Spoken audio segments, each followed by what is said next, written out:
ערב טוב, ואני שמחה לראות את כל מי שאני רואה פה עם מצלמות פתוחות, ושמחה על כל מי שבא גם עם מצלמות שלא פתוחות. אני יעל, רכזת רווחה של הוועד, הגר איתנו פה, הרכזת של הוועד, ובתחום הרווחה אנחנו השנה שמנו לעצמנו מטרה להרחיב פעילות, אז אתם...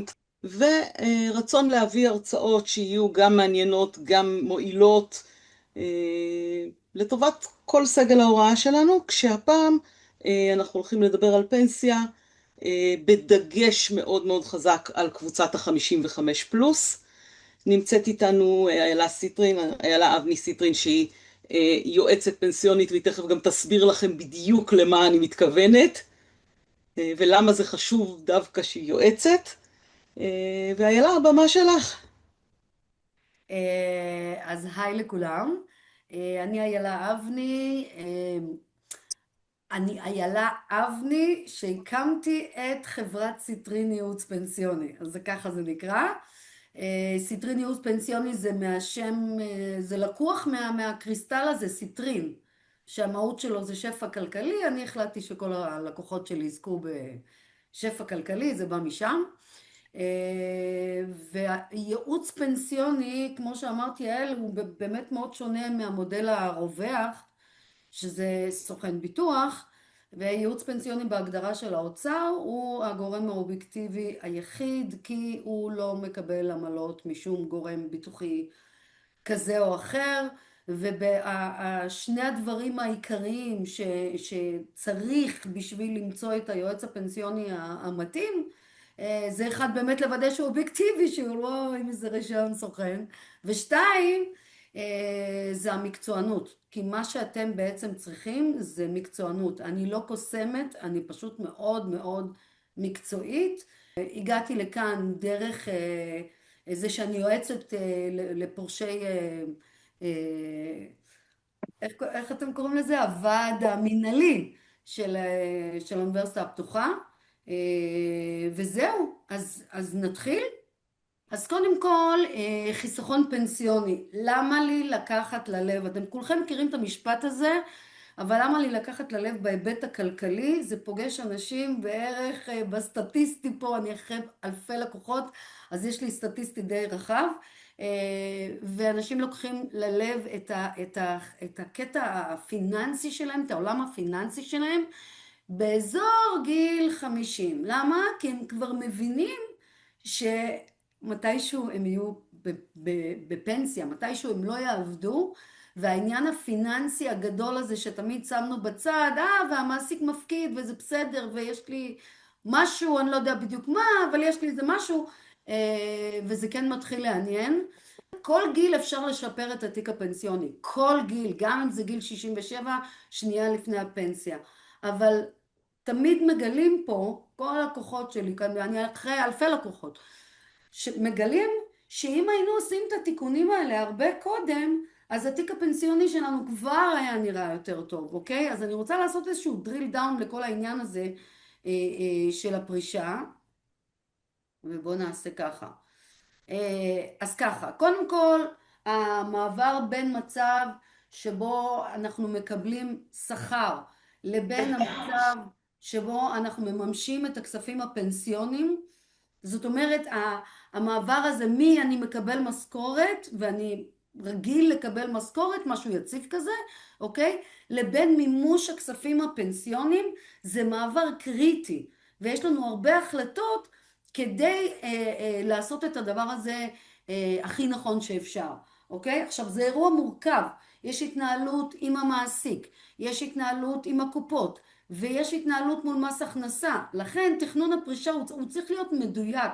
מה זאת אומרת? יש הרבה חלקים בחיסכון הפנסיוני, עוני, קצבתי, תגמולים, פיצויים. אם אני אמשוך פיצויים, אז בעצם מס הכנסה יקטין לי את הטבת המס בפנסיה. אנחנו צריכים לקבל המון החלטות בעניין הזה, כדי לעשות את הדבר הזה הכי נכון, ולא רק הכי נכון, כדי שבעצם כל ההחלטות שלנו יהיו כדי למקסם את התיק הפנסיוני שלנו עד כמה שניתן ועד כמה שמתאים. זה גם מסלולי פרישה. יש לנו מסלולי פרישה בקרנות הפנסיה היום, המון מסלולי פרישה, ולכל אחד מתאים משהו אחר, ולכל אחד בעצם הוא צריך לראות את המספרים כדי להחליט מה נכון. אז לפעמים שווה לנו לממש את הפנסיה, או אפילו חלק ממנה, אפילו אם אנחנו ממשיכים לעבוד. כן, יש חיה כזאת שקוראים לה פנסיה מדומה. זאת אומרת, אני יכולה, אם הגעתי כבר לגיל הפרישה התקני, גברים ונשים זה משהו אחר, אוקיי? אבל אם כבר הגעתי אליו, ואני ממשיכה לעבוד, אוקיי? זה לא אומר 1-0. זה לא אומר שאני מממש את הפנסיה רק כשאני אפסיק לעבוד. כי אולי אני אפסיק לעבוד בגיל 69, בגיל 70, לא יודעת מה.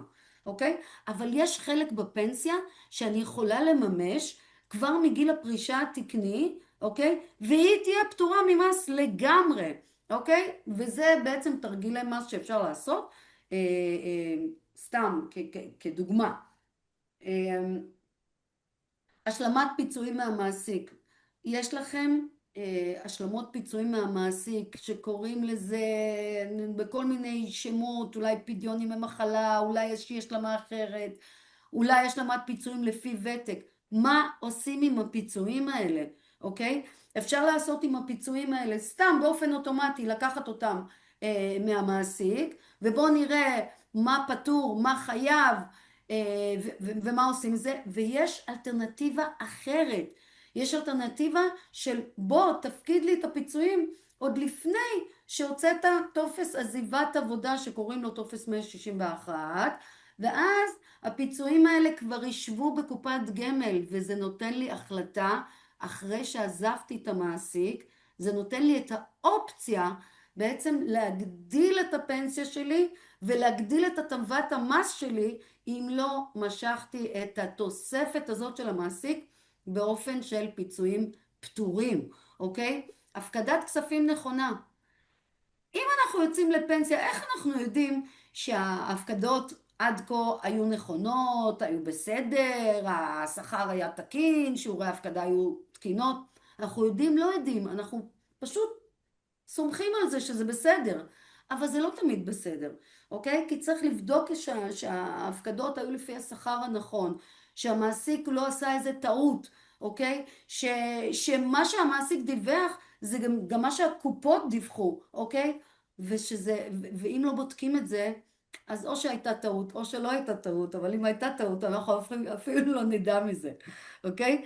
הלאה, מסלולי השקעה, דמי ניהול, ביצועי קופות, צריך לבחור את הטוב ביותר, זה לא אוטומטי, אנחנו עושים המון המון עבודת תשתית כדי להוציא את הקופות הטובות בלבד בכל מיני קטגוריות של סיכון, בפרמטרים מסוימים, כדי באמת להכיל בכפית, הנה אלה הקופות הטובות בהשוואה למה שאתה נמצא, ובעצם ככה אפשר לבחור בצורה הטובה ביותר, אוקיי? כמו שדיברתי קודם, מסלול פרישה, פנסיה יותר גבוהה, עם פחות משהו שנשאר לשאירים אחריי, או מוטבים שזה סיפור אחר, או פנסיה יותר נמוכה, עם ביטחון יותר גבוה לשאירים. זה אי אפשר להחליט כאלה דברים אם לא רואים את זה במספרים, אוקיי? הלאה, הפיל הגדול בחדר, קוראים לו מס הכנסה, אוקיי? הוא משפיע עלינו מאוד מאוד, כי כבר לא מדובר בייעוץ פנסיוני של אוקיי, בואו נעשה את הכי טוב, את כל השינויים, את כל התזוזות, בביטוח, בחיסכון, במסלולי השקעה וכו' וכו', זה כבר נטו, כבר מדובר במונחי נטו. איך אנחנו יוצאים לפנסיה?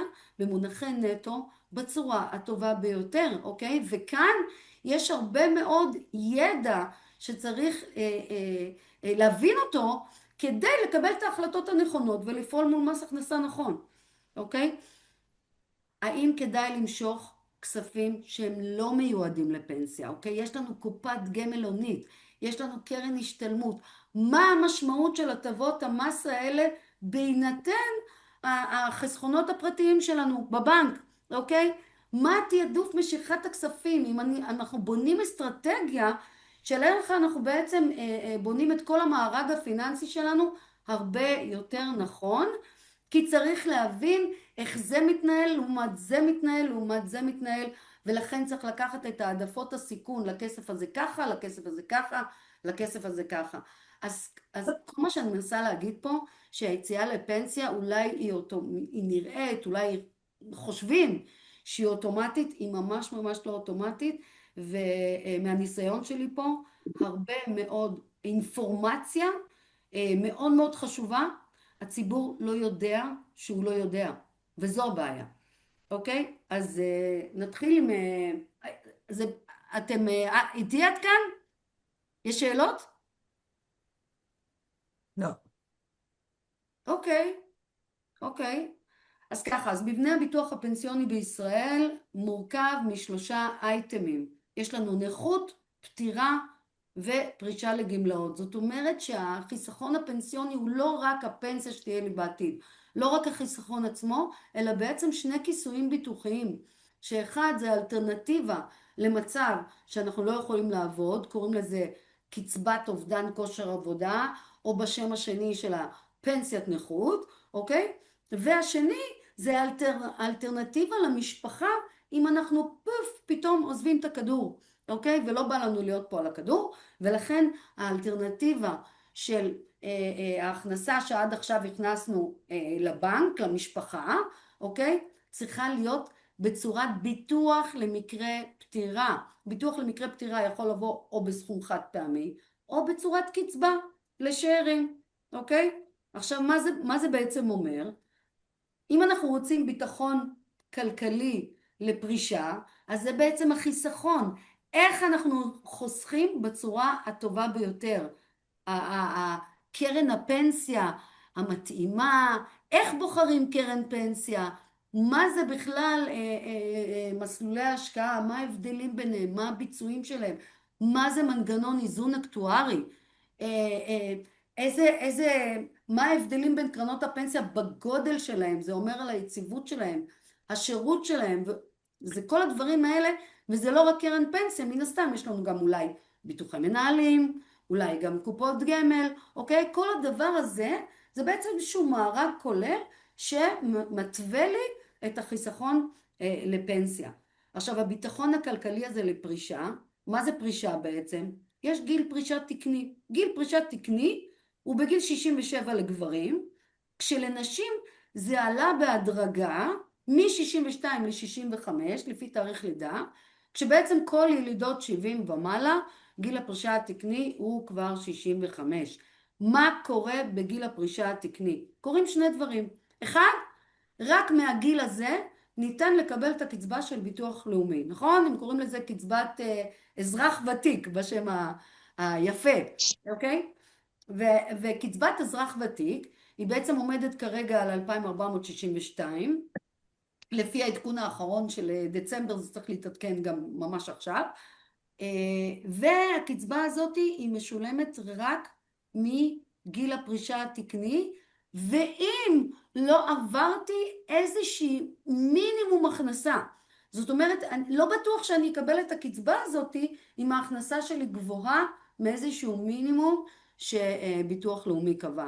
לכן יכול להיות ששווה לי אפילו טיפה להקטין את ההכנסה, בלרדת, סתם דוגמה, מ-100% משרה ל-80% משרה, וזה שווה לי כי באופן הזה אני אקבל את הקצבה מביטוח לאומי במקום שהיא תידחה, אוקיי?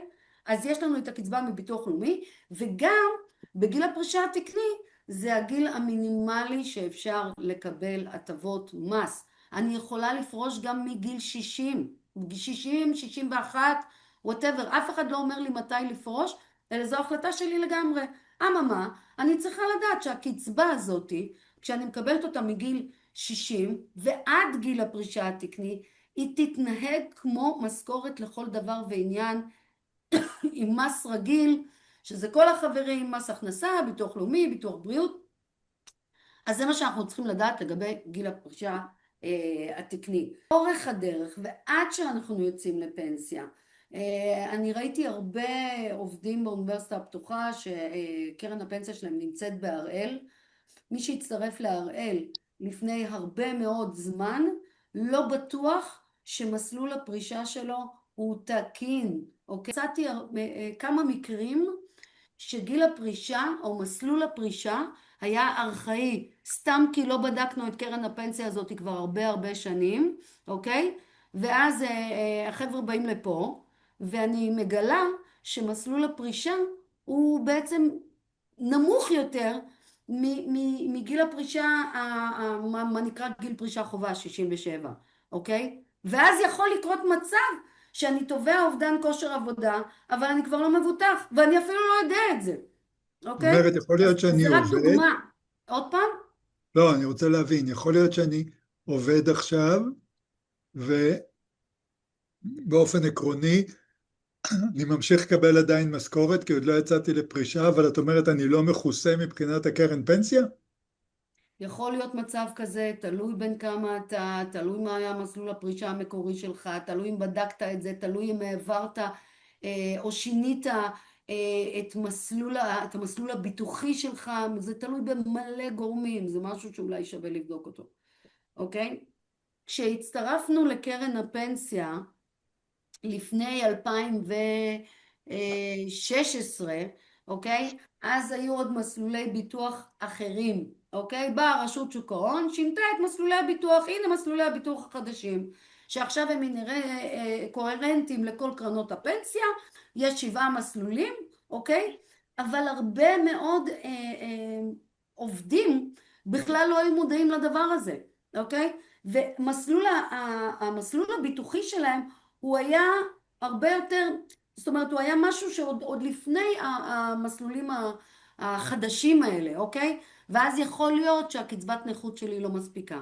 יכול להיות שהקצבת שאירים שלי לא מספיקה.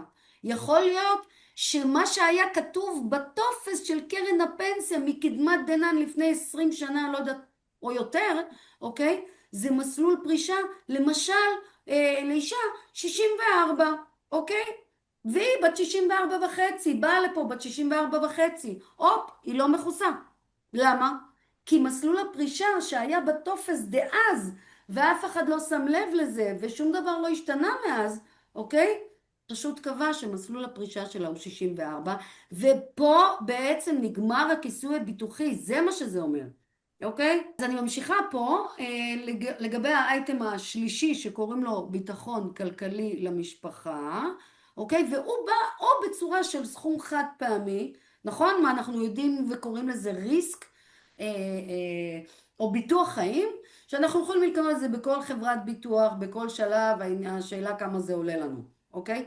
וזה סכום ביטוח שיינתן למוטבים אם אנחנו נעלמים מהכדור, אוקיי? זה ביטוח למקרה פטירה פר אקסלנס, אוקיי? אבל בקרן פנסיה יש קצבת שאירים.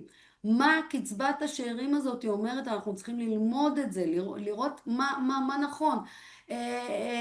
הייתה לי פה גרושה, אבל יש לה ידוע בציבור, אבל יש לה גם בן יחיד שהוא מעל גיל 21.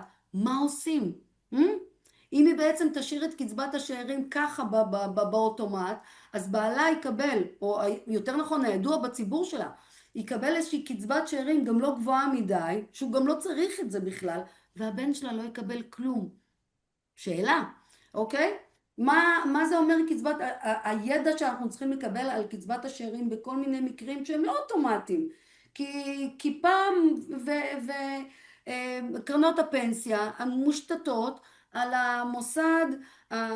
מוסד הנישואים הרגיל, אוקיי? שיש לי בן בת זוג וילדים שמקבלים קצבת שאירים עד גיל 21, אבל היום יש כל מיני מצבים, אוקיי? יש גרושים ואלמנים ורווקים, ואולי עדיף לי לקבל פנסיה ממש גבוהה אם אני לא רוצה להשאיר שום דבר אחריי.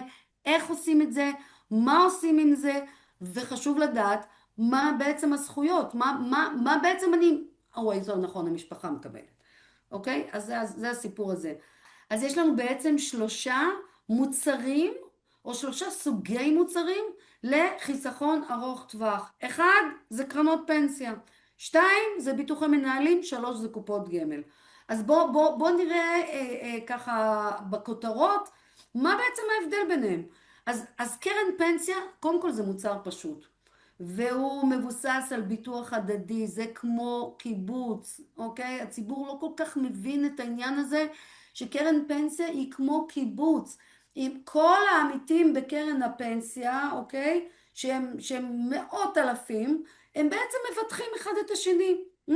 הם מבטחים אחד את השני באובדן כושר עבודה, הם מבטחים אחד את השני לגבי קצבת שאירים. זאת אומרת שקרן הפנסיה היא לא בעצם איזושהי חברת ביטוח, שאם תובעים אותה זה נגרע לה משורת הרווח. לא, זה בעצם משפיע על האיזון של הקרן, אוקיי? זה ממש כמו קיבוץ, אוקיי? והכיסויים הביטוחיים האלה הם מובנים בתוך קרן הפנסיה. אני לא יכולה לבטל אותם, אוקיי? אלא אם כן, אחד, אני יכולה לבטל קצבת שאירים אם אני בסטטוס שלא מתאים לזה בכלל, שאין לי שאירים בכלל, אוקיי?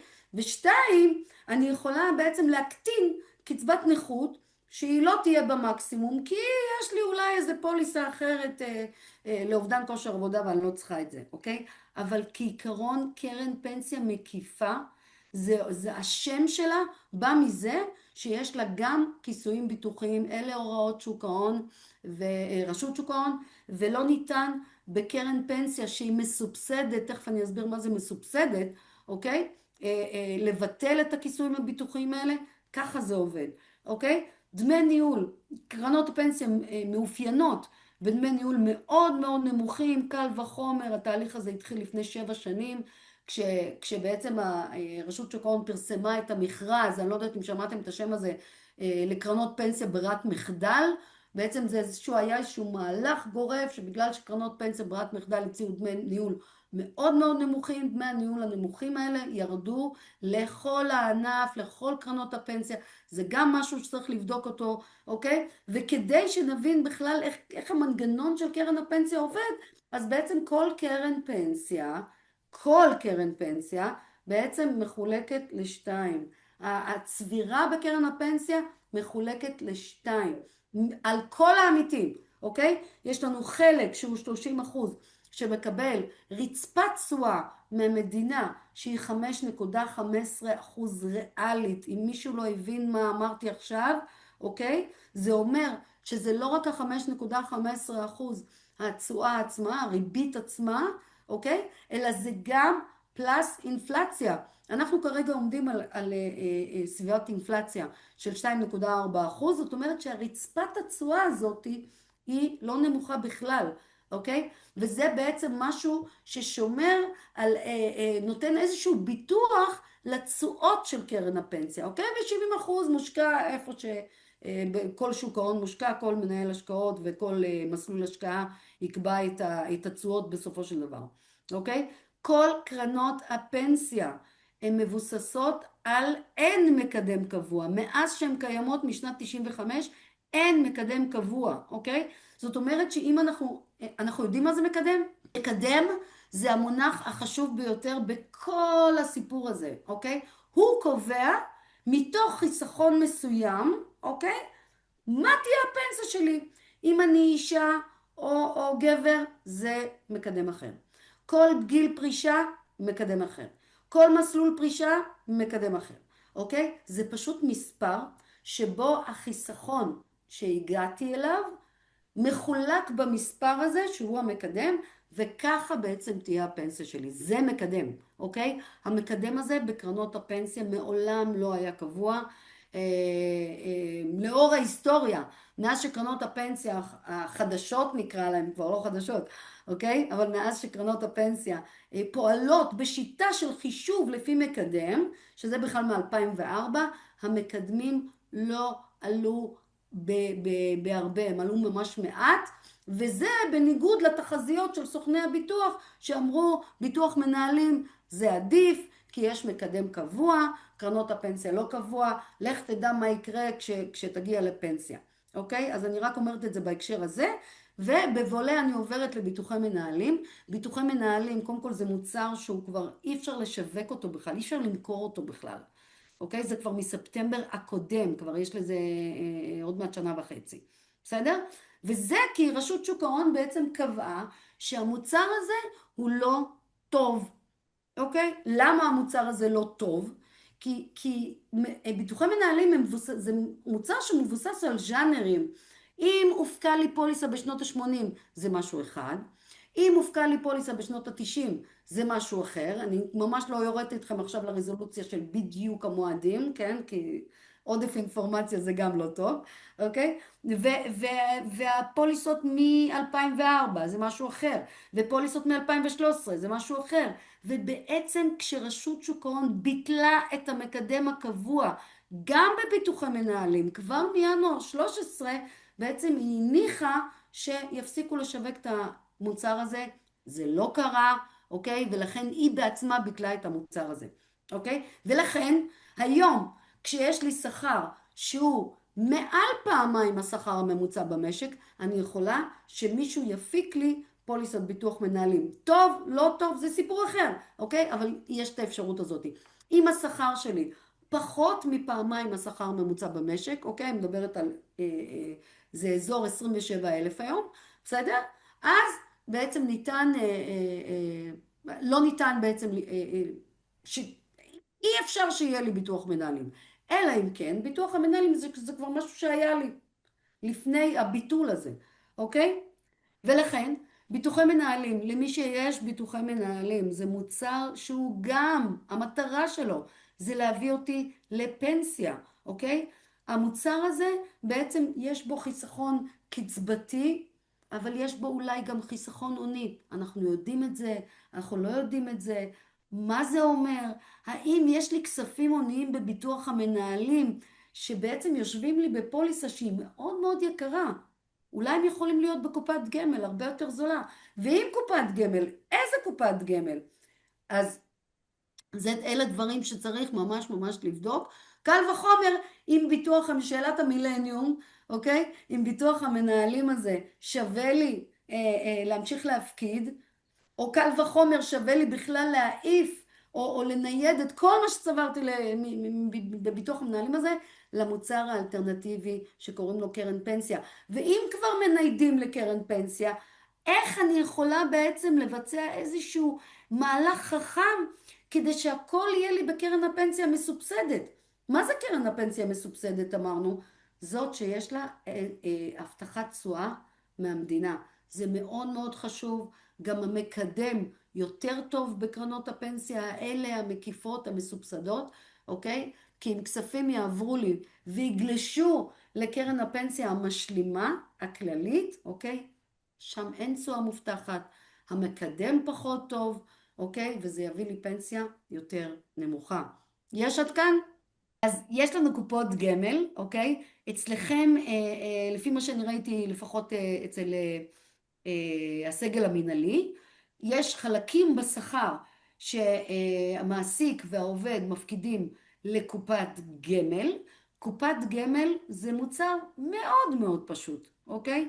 אין שם כיסויים ביטוחיים בכלל, אוקיי? וזה מוצר שבעצם האג'נדה של הציבור אומרת, קופת גמל זה בעצם קופה שחוסכת לי, נכון? וזה איזשהו חיסכון שמתישהו שאני ארצה לממש את זה, אני פשוט אפדה את זה בפטור ממס. אז לא, אז לא.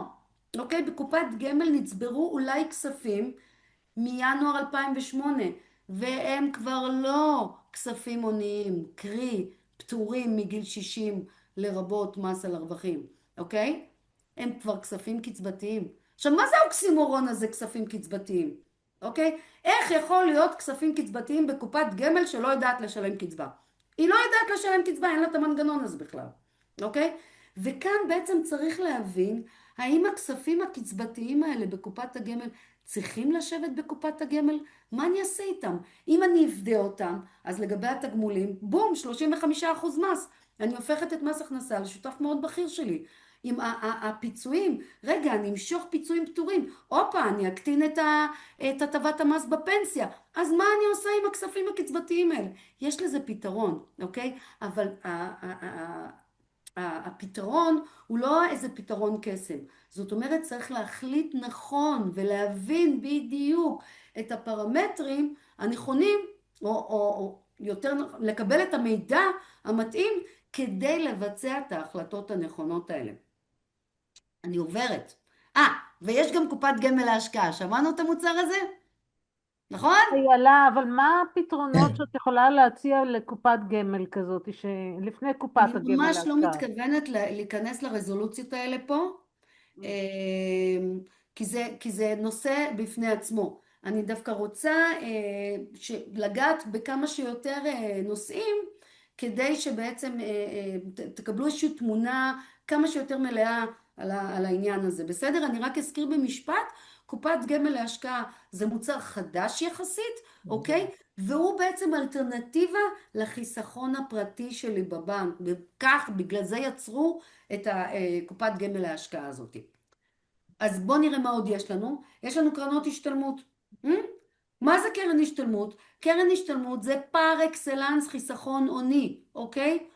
יש מצבים ויש מקרים, ראיתי גם כאלה, שבגלל שהפנסיה מאוד נמוכה, אוקיי? אני יכולה אפילו לנייד כספים מקרן ההשתלמות לקרן הפנסיה כדי שתהיה לי יותר פנסיה. זה אפשרי, אבל בעצם המהות המרכזית של קרן ההשתלמות, שזה נחשב מכשיר החיסכון הכי טוב בארץ. למה? כי אין לי מס על הרווחים, אוקיי? אבל האין לי מס על הרווחים הזה הוא רק עד תקרה מסוימת. זאת אומרת, השכר שהוא 15,712, זו תקרה, ואגב, זו התקרה היחידה שהיא לא השתנתה מאז שאני זוכרת את עצמי בתחום הזה, וזה הרבה זמן, אוקיי? ומעל התקרה הזאת, אם השכר שלי סתם, אני זורקת, 25,000 שקלים, אוקיי? והמעסיק מפקיד לי לקרן ההשתלמות על כל ה-25,000 שקלים, הוא לא בעצם גוזר לי רק עד התקרה, זה אומר שהופקדו כספים לקרן ההשתלמות, אבל הם כן חייבים במס. איך אנחנו בודקים את זה? האם אנחנו מבינים בכלל שיש לנו כספים שאולי לא פטורים במס בקרן ההשתלמות? צריך לבדוק. אוקיי? ביטוחי פרט. מה זה ביטוחי פרט? זה ביטוחי בריאות, סיעוד, מחלות קשות, תאונות אישיות, כל מה שלא נחשב בכפוף לתקנות קופות גמל. אוקיי? זה אומר כל המוצרים הפרטיים של ביטוחי הבריאות במגוון הרחב שלהם, זה גם משהו שצריך לבדוק. אולי יש לי כפל ביטוחי, אולי יש לי איזה ביטוח שעולה לי ממש ממש יקר, אבל אני לא מבין אפילו מה הוא נותן לי, אוקיי? אז זה גם משהו שצריך לבדוק. אני ראיתי פה הרבה מקרים שמשלמים, אני אגיד את זה בלשון המעטה, אוקיי? למעלה מ1,000 שקלים בחודש פר בן משפחה אחד, אוקיי? על ביטוחי בריאות, כי סתם זה לא נועל נכון. יש לנו בעצם 3 קרנות פנסיה נקרא לזה, או 3 סוגים של קרנות פנסיה. יש פנסיה תקציבית, אתם לא שם, אוקיי? כי פנסיה תקציבית זה לעובדי מדינה וגם אלה שהצטרפו עד בערך 91, תלוי לאיזה מגזר, אוקיי? זה משהו שכנראה לא פוגש אתכם. קרנות פנסיה ותיקות, זה כל מי שהצטרף לקרן הפנסיה טרם ינואר 95, אוקיי? וגם הקרנות האלה בעצם מחולקות לשתיים. יש את קרנות הפנסיה הגירעוניות, שהן תחת הגג הזה שקוראים לו עמיתים, נכון? שמענו על זה? נכון? יש לנו מבטחים הוותיקה, ויש לנו מקפת הוותיקה, ונתיב, וכו' וכו'. בסדר? הקרנות האלה הן מבוססות על חישוב אחר לגמרי מכל העולם הפנסיוני, אוקיי? זה חישוב מורכב אחר, שבעצם יש לו 2 פרמטרים בלבד. 1, זה השכר הקובע. 2, זה כמה אחוזים צברתי, והמקסימום זה 70%, אוקיי? איך מחשבים את זה? אם הגעתי למקסימום, אולי הגעתי למקסימום כבר בגיל 60, ואולי לא שווה לי להמשיך להפקיד לקרן הפנסיה הוותיקה הזאת, כי זה כבר לא, אני לא יכולה לצבור יותר אחוזים ממה שצברתי. אז אולי כדאי לי להמשיך, כי זה יגדיל לי את השכר הקובע. שאלה, אוקיי? אז זאת קרן הפנסיה הוותיקה. קרן הפנסיה הוותיקה היא מוצר מאוד מאוד סגור. אין לי מסלולי פרישה בקרן פנסיה ותיקה, יש לי רק אחד. אני יצאתי לפנסיה, אם יש לי בן בת זוג, הוא יקבל 60% אחריי, אחרי מותי, וזהו, אוקיי? אין שום מסלול פרישה אחר, זה הסיפור. אוקיי, לגבי שיעורי הפקדות. שיעורי הפקדות לקרן פנסיה ותיקה, אין פה ימינה ושמאלה, אוקיי? ההפקדות עם 7% לעובד, 7.5% המעסיק, ועוד 6% פיצויים. זהו, אין פחות, אין יותר, אוקיי? אלה שיעורי ההפקדות. ויש קרנות פנסיה ותיקות מאוזנות, אני לא, בסטטיסטי, שיעור מאוד מאוד נמוך מהציבור, נמצא בקרנות פנסיה ותיקות מאוזנות, שהן לא תחת עמיתים, אוקיי? כי הם לא היו בגירעון, אוקיי? והקרנות האלה נקראות תשורה, העל, עתידית, עמית, עדי, עתודות, יוזמה, אוקיי? שהם למשל תשורה נמכרה להראל, ויוזמה נמכרה למגדל, אוקיי? אבל אלה באמת קרנות פנסיה ותיקות שהן פועלות במנגנון אחר לגמרי. זה לא פועל בכלל כמו קרנות הפנסיה הגירעוניות תחת עמיתים. עמיתי ביניים זה כבר 0.001% מהאוכלוסייה, אולי נמצא שמה, אז אנחנו לא נתעכב על זה. ולגבי קרנות הפנסיה החדשות, רוב הציבור נמצא בקרנות הפנסיה החדשות, קרי כל מי שהצטרף מ-95 צפונה, אוקיי? בספטמבר 2004 נמכרו קרנות הפנסיה ההסתדרותיות נקרא להם, נמכרו לידיים פרטיות, ולכן מבטחים, בעצם נקראת מנורה מבטחים, נכון? כי פשוט מנורה קנו אותם, זה היה באותו יום הקרנות האלה נמכרו לידיים פרטיות. מקפת שהיום נקראת מגדל מקפת או מגדל פנסיה אפילו, אוקיי? זה משהו שקרה ממש באותו מועד, וזה קרן פנסיה שהיום שייכת למגדל, ומיטבית נמכרה לכלל פנסיה, אוקיי? ולכן אולי הצטרפתם מוקדם עוד לפני המכירה הגדולה הזאתי, אבל אלה קרנות הפנסיה.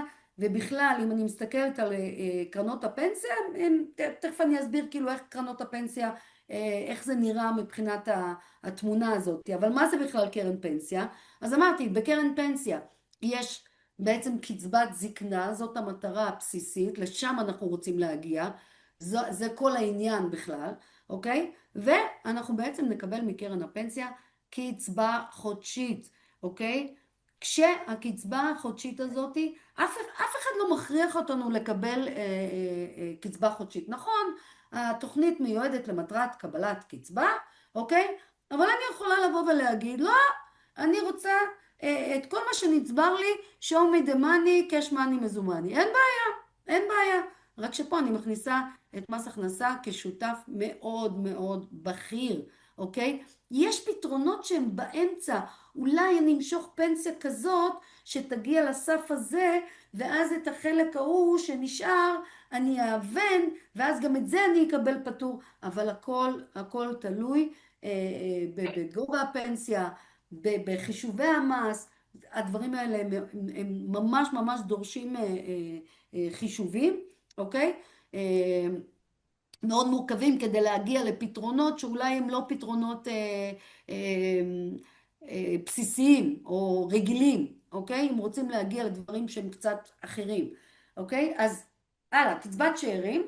קצבת שאירים, כמו שכבר אמרתי, זה בעצם קצבה שניתנת לבן בת זוג ידוע בציבור, אוקיי? אגב, ידוע בציבור, צריך בעצם להירשם בביטוח לאומי, כדי לחשב ידוע בציבור. מבחינת התקנונים של קרן הפנסיה, קרן הפנסיה דורשת במקרה כזה, אוקיי? שיהיה כתוב, או שבעצם הבן זוג שנותר יוכיח שהיו להם מגורים משותפים במשך שנתיים, וכלכלת בית משותפת וכו' וכו'. אוקיי? אז יש ממש הגדרה בתקנון של קרן הפנסיה, בתקנונים של קרנות הפנסיה, לגבי מה זה ידוע בציבור, אוקיי? רווקים, גרושים בלי או גרושים עם, יכולים לבחור באלטרנטיבה אחרת, הם לא חייבים ללכת באוטומט. וילדים מקבלים, בעצם ילדים, מה נקרא שאירים, עד גיל 21, זאת תהיה הקצבה שלהם. יכול לקרות מצב שיש לי ילדים שהקטן מביניהם הוא בן 18, ואולי אני צריכה לעשות איזושהי חשיבה אחרת לגבי מה יקרה במותי, אולי תכנון אחר. קצבת נכות, אז כמו שאמרתי, זה האייטם הכי שיש איתו, בוא נגיד הכי בלגן, תקלות, איך שתקראו לזה, כי זה לא משהו שזה שחור לבן, אוקיי? מקרה פטירה זה מקרה בינארי, 1-0, כן קיים, לא קיים. מקרה נכות זה סיפור לגמרי אחר, אוקיי? כי למה? כי יש בעצם את הגדרת הזכאות בתקנונים של קרנות הפנסיה. אז מגיע לי אובדן כושר עבודה, לא מגיע לי אובדן כושר עבודה, אוקיי? הוועדה הרפואית בקרן הפנסיה תחליט שמגיע לי כי אולי אני בכלל יכולה לעבוד בעבודה הולמת אחרת, התואמת את השכלתי, ניסיוני, כן, לא, אלה התקנונים, אוקיי? עם כל המלחמות שלי, והיו לי שנים כאלה, של מול משרד האוצר, כדי שיאשר בתקנון עוד מסלול לגבי קצבת נכות, כדי שקצבת הנכות הזאת היא גם תהיה אפשרות למבוטח, לחוסך, לעמית, או איך שנקרא לו, לבחור במסלול קצבת נכות שמגדיר את העיסוק שלי ספציפית, אוקיי? זאת אומרת שאם אני מרצה, אוקיי? כמוכם, נגיד, אוקיי? אז בעצם איך קרן הפנסיה תקבע לי אם אני יכולה להמשיך לעבוד או לא? אולי תגיד, בהתאם לניסיון שלי אני יכולה להיות, לא יודעת, אני יכולה להעביר מסרים באינטרנט, אני לא צריכה את הקול שלי, אוקיי? נניח, בסדר? כל מיני מקרים כאלה מוזרים ומורכבים, ופה חברות הביטוח המציאו פתרון, זה ממש המצאה, אוקיי? שקוראים לזה פוליסת מטריה, אוקיי? וגם את הדבר הזה צריך לבדוק, כי זה עולה לי הפוליסת מטריה הזאת. אם אני בעצם קונה פוליסת מטריה, זאת שמחפה על ההגדרה המסוימת הזאת בקרן הפנסיה, אוקיי? ואני כן, אני רוצה הגדרה ספציפית לעיסוק שלי, ואני רוצה שיבטלו לי את הקיזוז עם ביטוח לאומי, אם הוא ישלם, ואני רוצה ביטול תקופת הכשרה וכו' וכו'.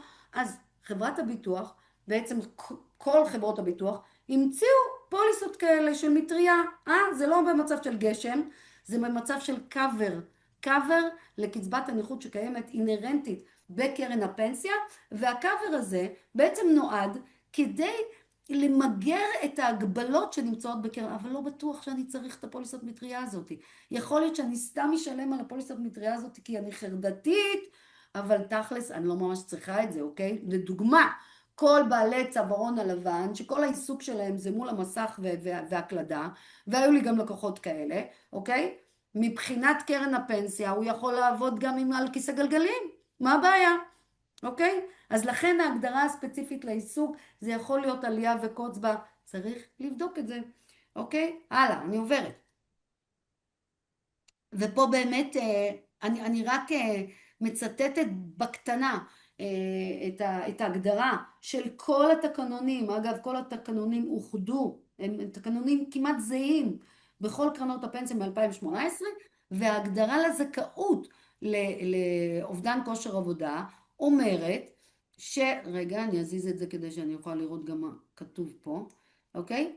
זה בעצם ניתן לאדם שאיבד לפחות 25% מכושרו לעבוד, אוקיי? אם זה פחות זה לא נחשב, לתקופה שעולה 3 חודשים, כי קצבת הנכות תשולם רק לאחר 3 חודשי המתנה, ואשר כתוצאה מכך הוא לא מסוגל מחמת מצב בריאותו הפיזי או הגופני, הפיזי, כן, או הנפשי, להמשיך ולעבוד בעבודתו, או, עכשיו שימו לב, או בכל עבודה אחרת המתאימה לו, לפי השכלתו, הכשרתו, ניסיונו. בסדר? זה יכול להיות ככה או ככה או ככה. והכל כפי שיקבע בוועדה הרפואית. אני מזכירה לכם את מה שאמרתי קודם, כשקרן הפנסיה הזאתי, שאמרתי שהיא כמו קיבוץ, זה מבוסס ביטוח הדדי, שימו לב שלקרן הפנסיה אין אינטרס באמת לאשר אובדן כושר עבודה, או לא לאשר אובדן כושר עבודה. זה לא על שורת הרווח שלה, היא לא מרוויחה או מפסידה מזה, אוקיי? היא רק צריכה לשמור על האיזון של הקרן, אוקיי? אם היא תשלם ליותר מדי אנשים ותהיה ביד רחבה, יהיה גירעון בקרן, וקרן פנסיה לא יכולה להיות בגירעון. נקודה. אם קרן הפנסיה בגירעון, היא בעצם מפחיתה את הצבירה לעמיתים, אוקיי? אם קרן הפנסיה בעודף, אז היא מגדילה את הצבירה לעמיתים. ושימו לב בדוחות סוף שנה, אוקיי? שתקבלו את זה במרץ עוד מעט, אוקיי? דוחות סוף שנה של 25, א', תראו רווחים יותר גבוהים כנראה ממה שראיתם בשנים הקודמות, אוקיי? תלוי באיזה מסלול השקעה אתם נמצאים. וחוץ מזה, אתם תראו את השורה הזאת שרוב, כמעט כל הציבור לא יודע מה זה בכלל. מנגנון איזון אקטוארי. מה זה? אוקיי? זה בדיוק מה שקרן הפנסיה עושה כדי להיות מאוזנת. למה? כי אם היא אישרה יותר מדי קצבאות נכות, קצבאות שאירים וכו' וכו', אוקיי? זאת אומרת, הסיכון הביטוחי שלה או ההתחייבויות שלה הן גבוהות מהנכסים שלה, מהכספים של העמיתים שיושבים בקרן, אוקיי? אז חסר כסף בקרן ויש גירעון.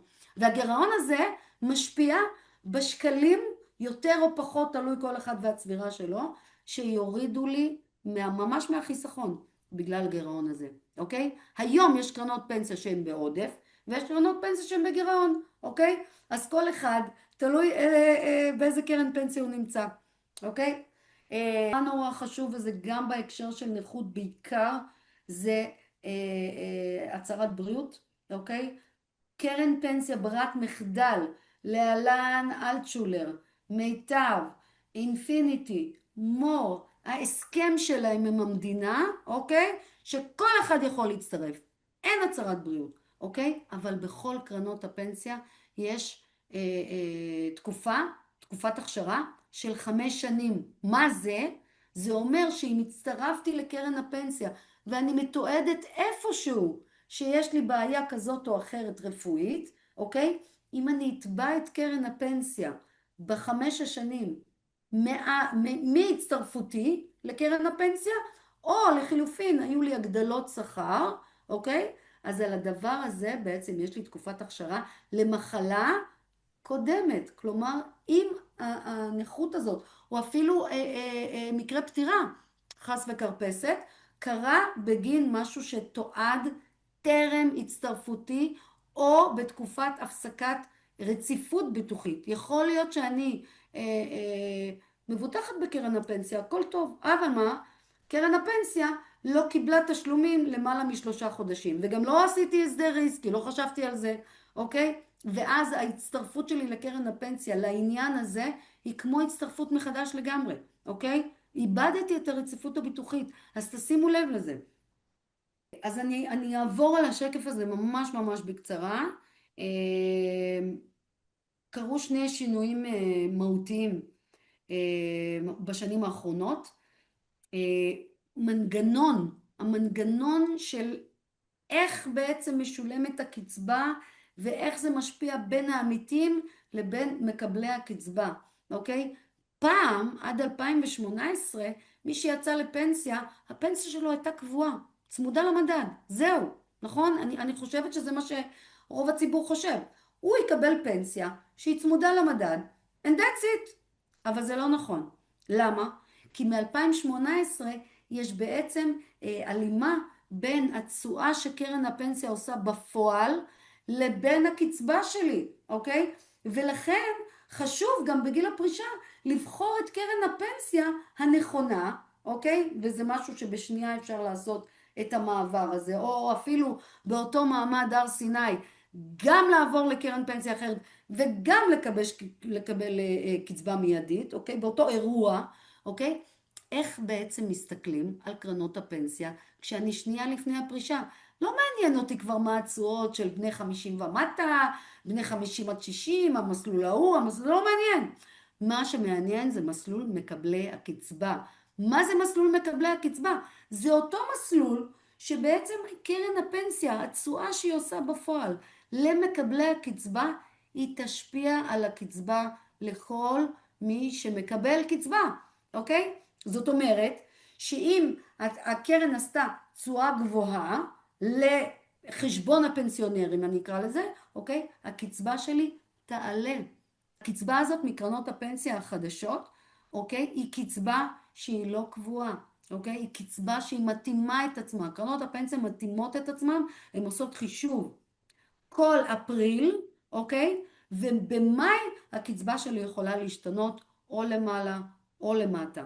מה שיפה בסיפור הזה, אוקיי? שאם אמרתי שהעמיתים יש להם סובסידיה על 30% מהכספים עם התשואה המובטחת הזאת, אוקיי? אז בחשבון הפנסיונרים 60% מהכספים יש להם את התשואה המובטחת הזאת. זאת אומרת, מי שיוצא לפנסיה, מקרן פנסיה מקיפה חדשה נקרא לזה, אוקיי? הפנסיה היא מעוגנת ברצפת תשואה לא נמוכה בכלל, בסדר? וזה גם משהו שצריך לראות או צריך להבין איך זה עובד. עוד שינוי שקרה בפברואר 22, כל דמי הניהול בקרנות הפנסיה, בחשבונות הפנסיונרים, ירדו ל-0.3. אין שום הבדל בין קרנות הפנסיה בעניין דמי ניהול ברגע שכבר יצאתי לפנסיה. אוקיי? אז אין פה את השופינג הזה של דמי ניהול פה ככה, שם ככה, אין ביניהם שום הבדל, אוקיי? ובעצם שני הדברים האלה הם היטיבו את המקדם. זאת אומרת, המקדם הזה שנעשה טוב יותר, זאת אומרת, הוא קטן, אם אנחנו מבינים שמקדם הוא נמצא במכנה, זאת אומרת, צברתי כסף, ואני אחלק אותו במקדם, ואז אני אקבל מזה קצבה, אז ככל שהמקדם נמוך יותר, יותר טוב ליהודים, וגם לא ליהודים. מסלול הפרישה. יושב לנו בראש שמסלול הפרישה, כשאני אקבל את הפנסיה, נגיד כמו בקרנות הפנסיה הוותיקות, נכון? אני אקבל קצבה, בן בת זוג מקבלים אחריי 60%, אבל זה מסלול ברירת מחדל. כמו שאמרתי, יש עוד הרבה מסלולים, וגם לא רק שיש עוד הרבה מסלולים, בעצם המקדם הזה, נכניס עוד איזה מורכבות של המקדם הזה, הוא בעצם נקבע גם לפי הפער הגילאים בין בני הזוג. זאת אומרת שאם אני, דוגמה גבר, ויצאתי לפנסיה בגיל 67, המקדם שלי יהיה שונה לחלוטין אם אשתי צעירה ממני ב-20 שנה, או אשתי בכלל מבוגרת ממני ב3 שנים. אוקיי? זה מקדם לגמרי אחר.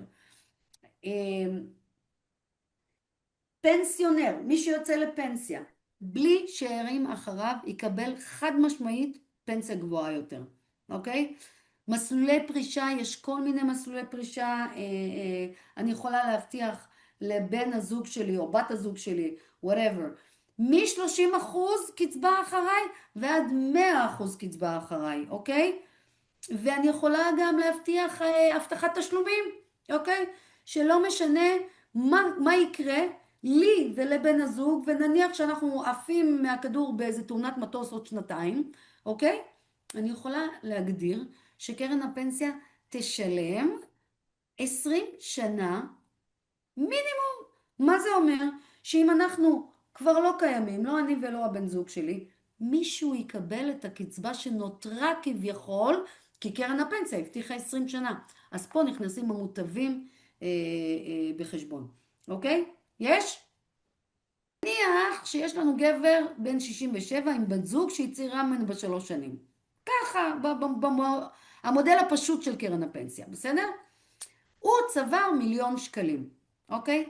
אם הוא ילך על מסלול הפרישה הרגיל, הברירת מחדל, או נגיד נקרא לזה כמו בקרנות הפנסיה הוותיקות, אז בעצם, הנה אני אפילו אשים משקפיים לכבוד האירוע החגיגי הזה, אוקיי? ואז בעצם הוא יקבל פנסיה של 5,340 שקלים בחודש. לאחר מותו, אם אשתו נשארת בחיים, אוקיי? היא תקבל 60% לכל החיים שלה, אוקיי? זה משהו שרוב הציבור מבין, זה מסלול פרישה רגיל לגמרי.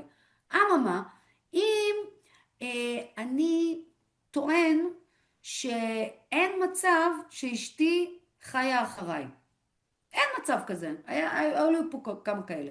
או אשתי בכלל לא נשענת על הפנסיה שלי, היא עשירה כקורח, יש לה ירושות, יש לנו כספים מפה עד אחר כך, אוקיי?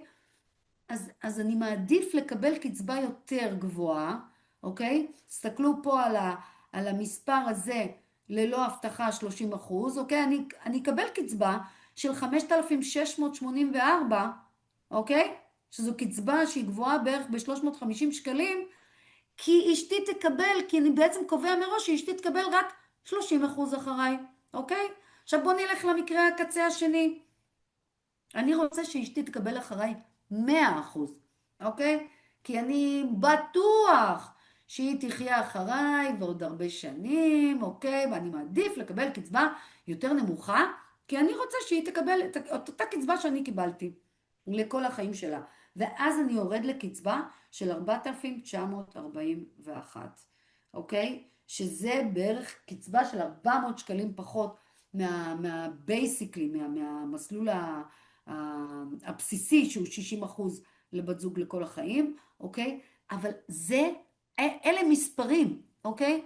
כדי להחליט מה יותר עדיף לי, מה יותר טוב לי, צריך לראות את המספרים, צריך לראות על מה אני מוותרת כדי לקבל קצבה גבוהה יותר, או מה אני מוכנה לבטח יותר בשביל לקבל קצבה נמוכה יותר, אוקיי? לעניין הבטחת התשלומים, שימו לב, זה גם וגם, שלא כמו ביטוחי מנהלים, זה או אני מבטיח לאשתי 60% אחריי, או אני מבטיח איזשהו מינימום תשלומים.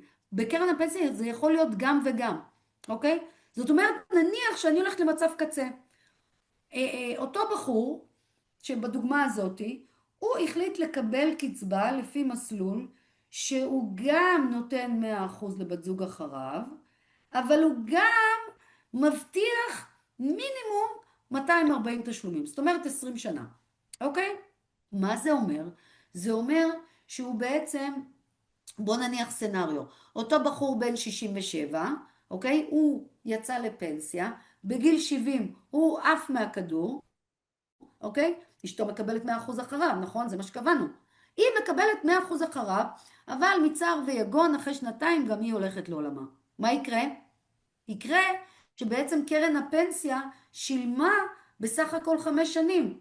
אז נותרו עוד 15 שנה שקרן הפנסיה תשלם בבת אחת את אותה פנסיה שהייתה צריכה לשלם ב-15 השנים האלה שנותרו, ופוף, תזרוק את זה על המוטבים. מי הם המוטבים? מי שאני קבעתי, קרנות הפנסיה הכלליות, המשלימות, אוקיי? הזכרתי את זה קודם.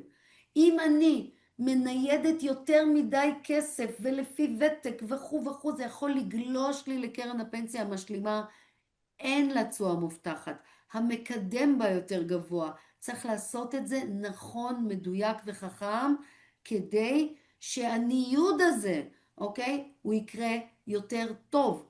זה דבר אחד. ומתי קורה שבעצם גלשו לי כספים לקרן הפנסיה המשלימה? זה קורה כשהשכר שלי גבוה. What to do? שכר גבוה, שהוא יותר בגדול, אוקיי? אני לא אכנס לרזולוציה של בדיוק שיעורי ההפקדה ואיך, וזה גם משהו שמשתנה כל שנה, כי השכר הממוצע משתנה, השכר הממוצע במשק משתנה כל שנה, וזה תלוי בזה, אוקיי? אבל ברגע שגלשתי מעל תקרה מסוימת בשכר, אוקיי? אז באופן אוטומטי, אני לא עושה כלום, לא עשיתי כלום. קרן הפנסיה מקבלת את הכספים, ובאופן אוטומטי מגלישה כספים לקרן הפנסיה המשלימה, שזה כספים, נקרא להם במעמד פחות טוב. אז קרן פנסיה, איך בוחרים? איך בוחרים בכלל קרן פנסיה? אוקיי? יש לנו תשואות. קודם כל זה התשואות של קרנות הפנסיה.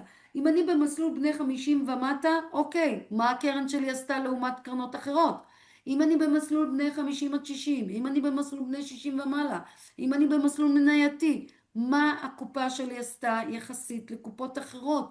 אם אני רואה שהביצועים של קרנות הפנסיה, של קרן הפנסיה שלי, באופן, נקרא לזה אפילו קונסיסטנטי, פחות מקרן פנסיה אחרת, אז בואו נחשוב אם בא לנו להישאר באותה קרן פנסיה, אוקיי? 2, דמי ניהול.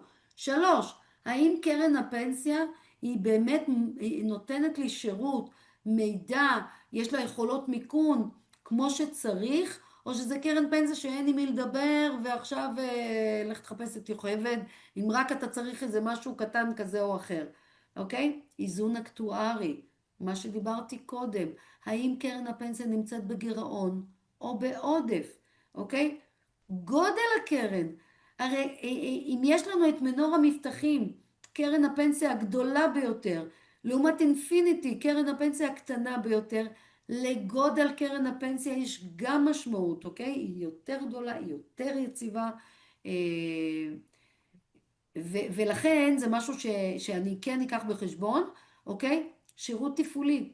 אם קרן הפנסיה עושה תקלות, רוב הציבור אפילו לא יודע שקרן הפנסיה יכולה לעשות תקלות כאלה אחרות. אני רק אזרוק פה דוגמה של איזה מושג שכנראה לא שמעתם עליו בחיים, אוקיי? וקוראים לו קצבה מזכה וקצבה מוכרת, אוקיי? יכול להיות שצברתי כספים בקרן הפנסיה, שמראש קרן הפנסיה הייתה צריכה לסווג אותם כקצבה פטורה ממס, אוקיי? והיא לא עשתה את זה.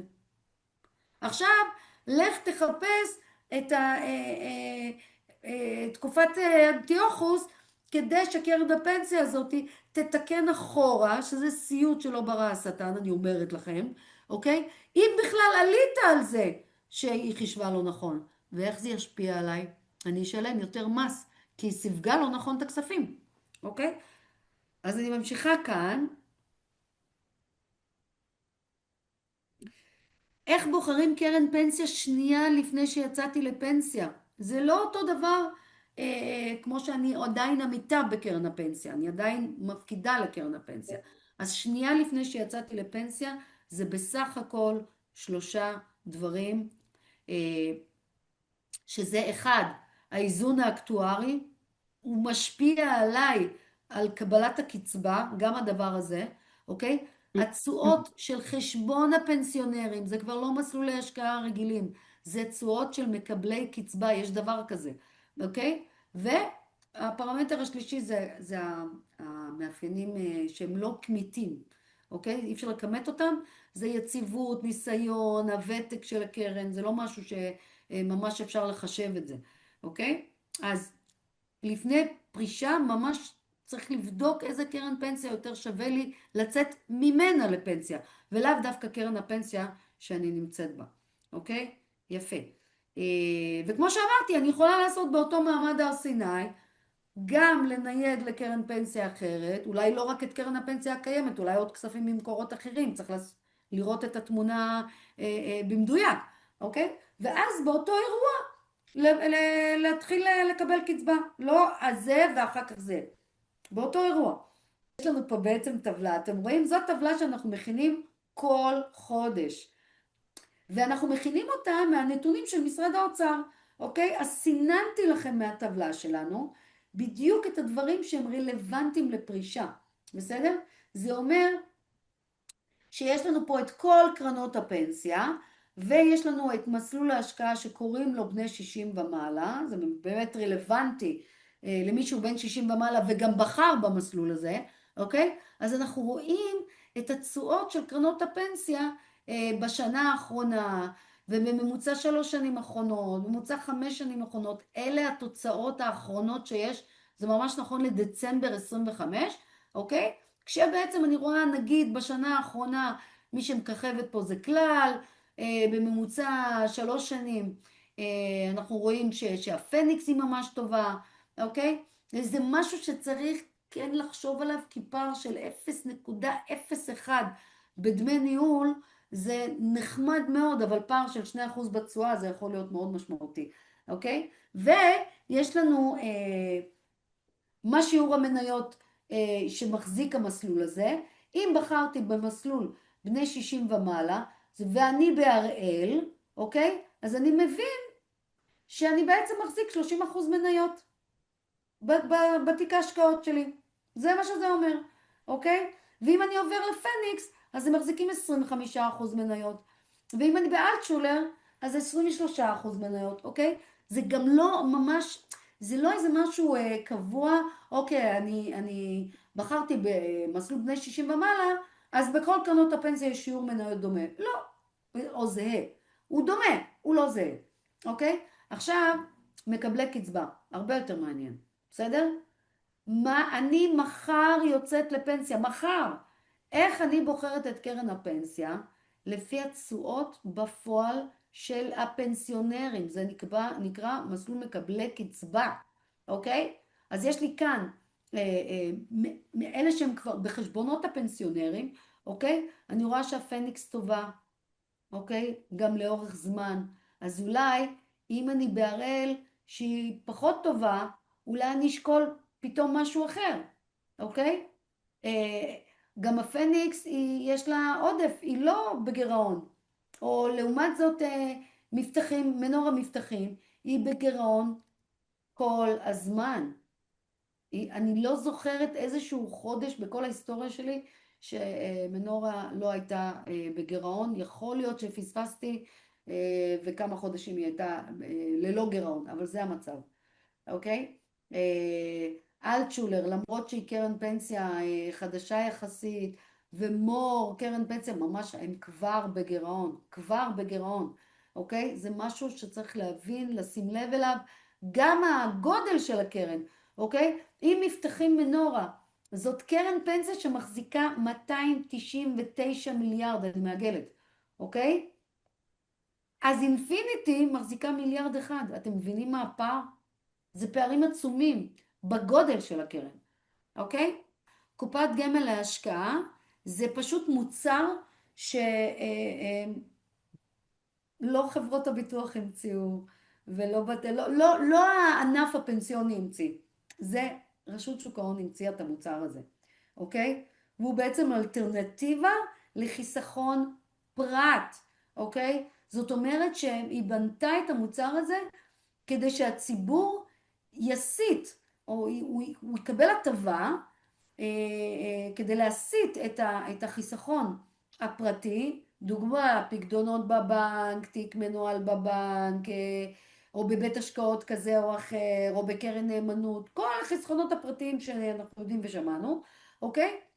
אפשר להסיט את זה לקופת גמל להשקעה, ויש לה הטבות. אחד, קופת גמל להשקעה, אני יכולה לנייד אותה מכל בית השקעות כזה או אחר, ולכל מסלול השקעה כזה או אחר, שזו קופה אחרת, אוקיי? זה לא אירוע מס.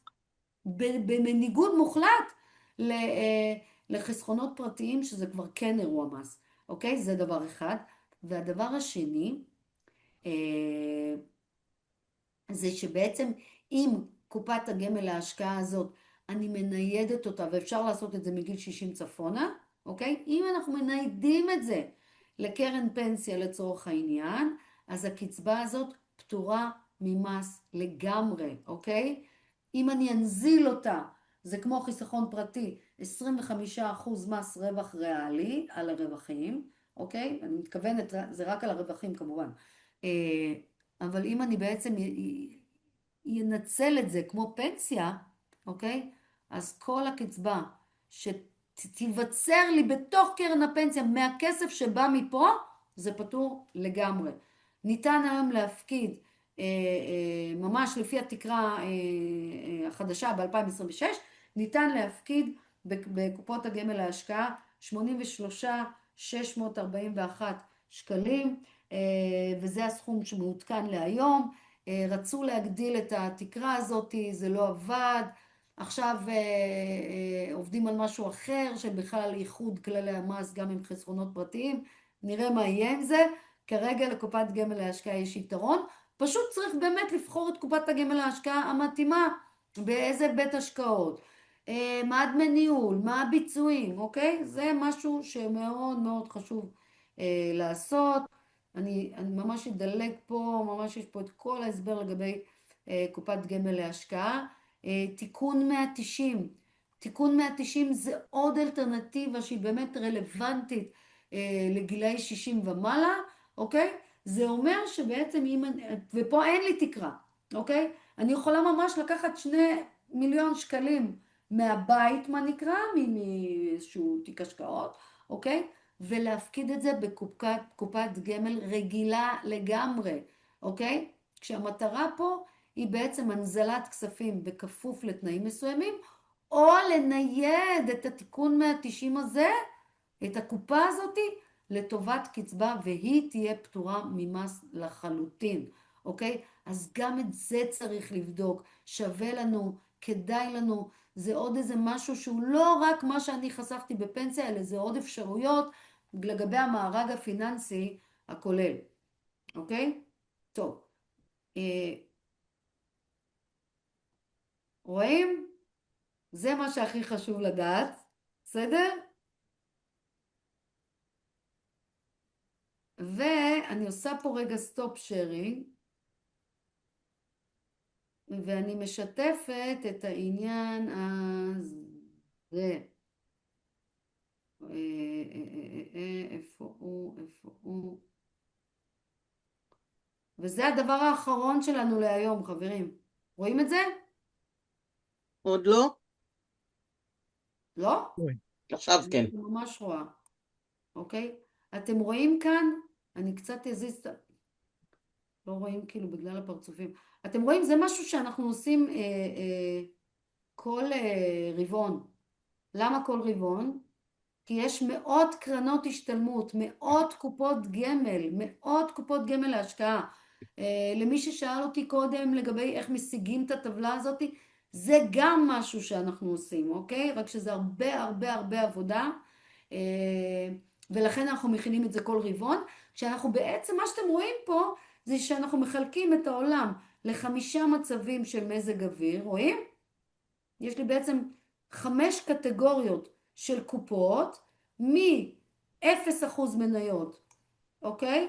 עד 100% מניות, אוקיי? ואנחנו ממש נכנסים לכל הקופות שמשרד האוצר מצטט, רואים מה שיעור המניות בפועל שהקופה מחזיקה, יודעים לאיזה קטגוריה לסווג, ואז לפי נוסחה שהמצאתי, אוקיי? שהנוסחה הזאת היא לוקחת כל מיני פרמטרים, כמו תשואה בשנה האחרונה, ו3 שנים אחרונות, ו5 שנים אחרונות, ומדד שרפ, שזה עוד איזשהו מדד, ואנחנו מקבלים נוסחה, אוקיי? התוצאה של הנוסחה קובעת אם קופה מסוימת תהיה בטבלה שלנו, או לא תהיה בטבלה שלנו, ולכן הטבלה הזאת היא בעצם אחרי כל החישוב וכל העבודה הזאת, היא בעצם טבלה שנותנת או משקפת מי הם הקופות הטובות בלבד לכל קטגוריה של סיכון, אוקיי?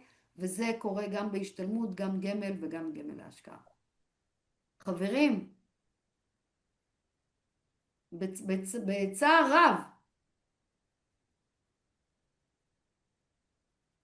אנחנו נפרדים. לא, עכשיו הפסקה. אנחנו עושים הפסקה באמצע. לא, זה... איזה חמודים, איזה חמודים. טוב, אז כן, אז תודה רבה על ההקשבה. לא תודה יודעת לך. מה פה בהרצאה הזו.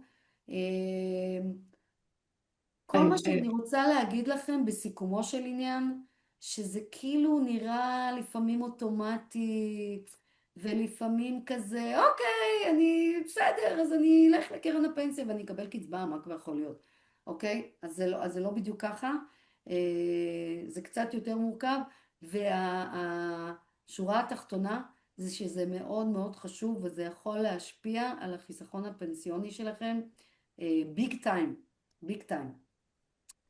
זהו, אז לבדוק את זה, חברים. יאללה, תודה טוב, רבה טוב, תודה. ליעל והגר תודה רבה. שאירחו אותי כאן תודה רבה. הערב. ועוד דבר אחד חשוב, איך מי שמעוניין יוצר איתך קשר. אנחנו נשלח פרטים. ואין אנחנו לכם, נשלח לא לכל מה. הסגל פרטים, כולל הצעות שלך, הצעת מחיר והכל, והנחות מיוחדות לחברי הסגל שלנו, נכון?